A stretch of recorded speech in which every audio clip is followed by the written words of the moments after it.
زندگی تب بہتر ہوتی ہے جب آپ خوش ہوتے ہیں، لیکن زندگی تب بہترین ہوتی ہے جب آپ کی وجہ سے کوئی دوسرا خوش ہوتا ہے۔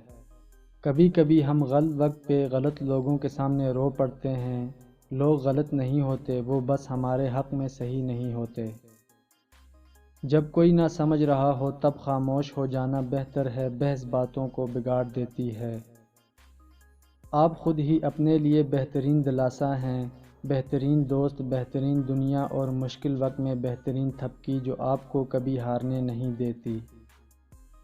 نصیحت کیجیے مگر شرمندہ نہ کیجیے، مقصد دستک دینا ہوتا ہے، دروازہ توڑنا نہیں۔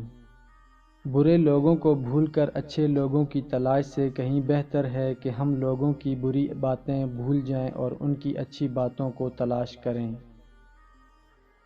کچھ آزمائشیں اور مشکلات ایسی بھی ہوتی ہیں جن کے ختم ہونے پر انسان کو احساس ہوتا ہے کہ وہ زحمت نہیں رحمت تھیں۔ کسی انسان کے سامنے رو گے تو ٹھکرا دیے جاؤ گے، رب کے سامنے رو لو مقبول ٹھہرو گے۔ اکیلے ہی لڑنی پڑتی ہے زندگی کی لڑائی، لوگ صرف تسلی دیتے ہیں ساتھ نہیں۔ ہم اتنا زور اپنے آپ کو درست کرنے میں نہیں لگاتے جتنا زور دوسروں کو اپنے سے زیادہ غلط ثابت کرنے میں لگاتے ہیں۔ دوسروں کو سمجھانا مشکل ہو جائے تو خود کو سمجھا لینا بہتر ہوتا ہے۔ خوش رہنے کا سب سے اچھا اصول یہ بھی ہے کہ جہاں لگے آپ کی جگہ نہیں وہاں خاموشی سے خود کو الگ کر لو۔ زندگی بہت میٹھی ہے اگر آپ اس میں اپنی زبان کا زہر شامل نہ کریں۔